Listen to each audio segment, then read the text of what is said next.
people. Peace and blessings. Welcome back to another episode of I'll Be Booking. Now, I know,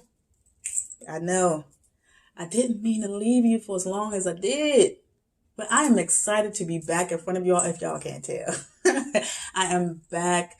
I'm so happy to just be back in front of you all, just doing what I love, giving you all the reviews of these books. And now you know, if you are here, you know what you're in for. You're in for the real on these books, real talk. I'm telling you, real talk, real reviews, all sage. Okay.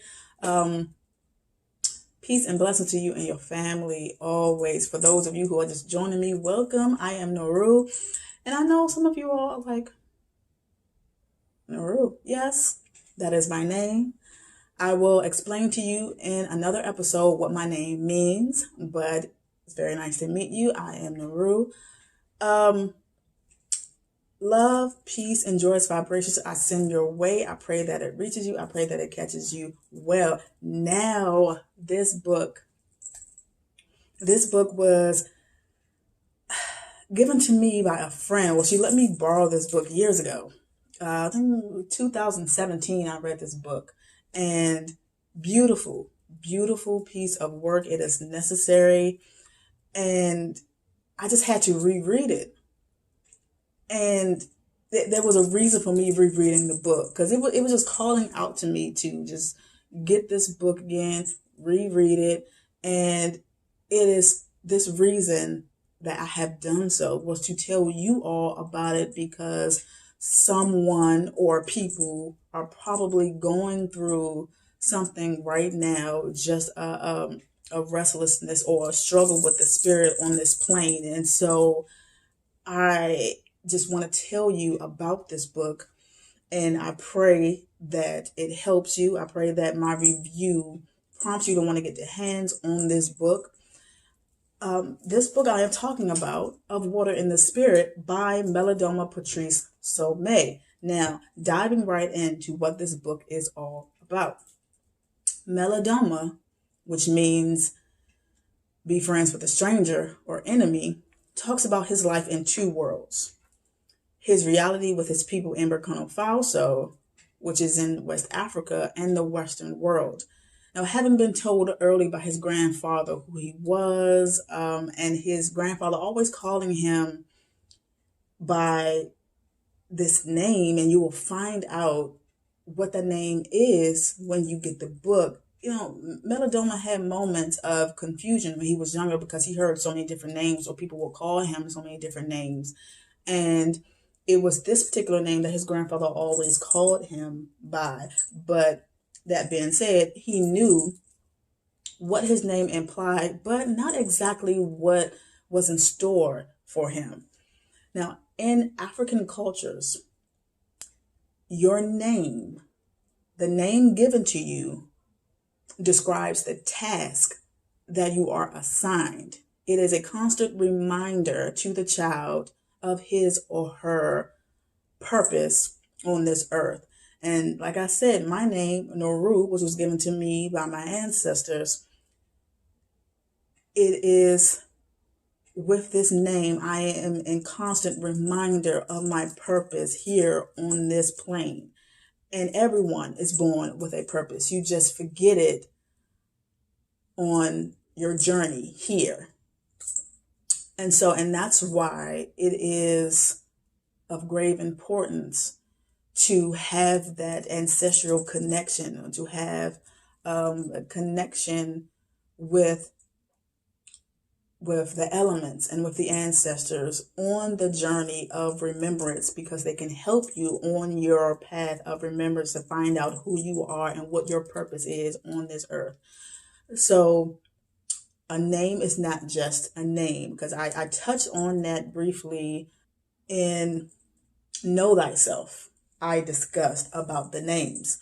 But moving on, Melodoma was taken from his home by a French missionary who had befriended his father.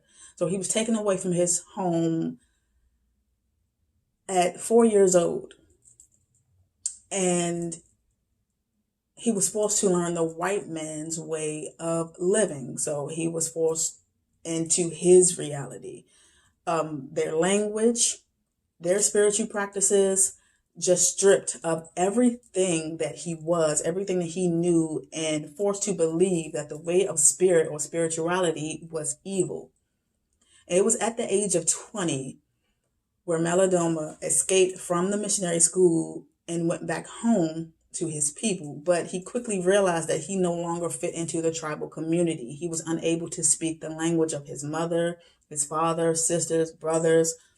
He risked his life to undergo the Dagara initiation. And Dagar is the name of the people in his village. So going through this initiation, it's a rites of passage, and every child goes through this rites of passage, but they go through this journey around age 11, I believe. And so now he's almost 21. So this initiation has its challenges. It's very dangerous, and people do not survive. Some people do not survive. So that's why I said he risked his life to undergo this initiation. But it's the coming back home to self and to spirit. Like I said, the initiation has its challenges. And then being that he's almost 21 years old is another challenge on top of that, because now you're fully set in your ways. You have grown up with this particular thing that's drilled in you, and now it's in your psyche, and this is your way of thinking and way of living. So that is difficult for him. He discussed in this book how people in the Western world put things in categories, and that is the way of making sense of things. They're always putting labels on things and placing things in categories, and if it doesn't fit in that particular category, or you can't wrap your mind around it, then it's not true, it's not real, it can't be real. He also discussed that in the Western world, there is a clear distinction or split between the spiritual and the material, between religious life and secular life. And he's explaining that there is no difference in between the two with the Dagara people. The material is just spiritual taking on form, and the secular is religion in low key. Now, there are plenty of jewels that he drops in this book. And one of my favorite quotes, and it's not in this book, but it is in another book that he wrote, I just want to share with you all. Now, he says, we do not always allow ourselves to go through pain. More often than not, we think pain is a signal that we must stop rather than find its source. Our souls do not like stagnation. Our souls aspire toward growth, that is, toward remembering all that we have forgotten due to our trip in this plane, the earth.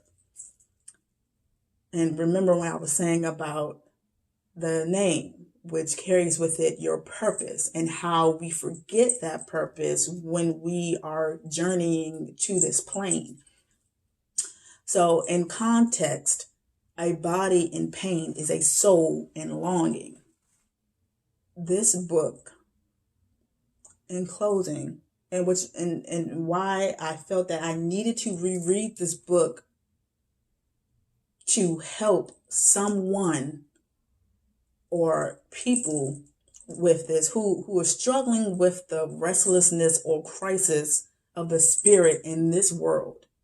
So he talks about the importance of ancestral ties and what that looks like when that connection is severed or when that connection is not remembered. Because your ancestors are always there. But when you are not paying homage to them, talking to them, respecting them, acknowledging them, that sick energy will hunt the souls and psyche of those that are responsible for helping them. So it is important that we have that connection. Although here on this plane, they will make you believe that spirituality is evil. But spirituality is of grave importance.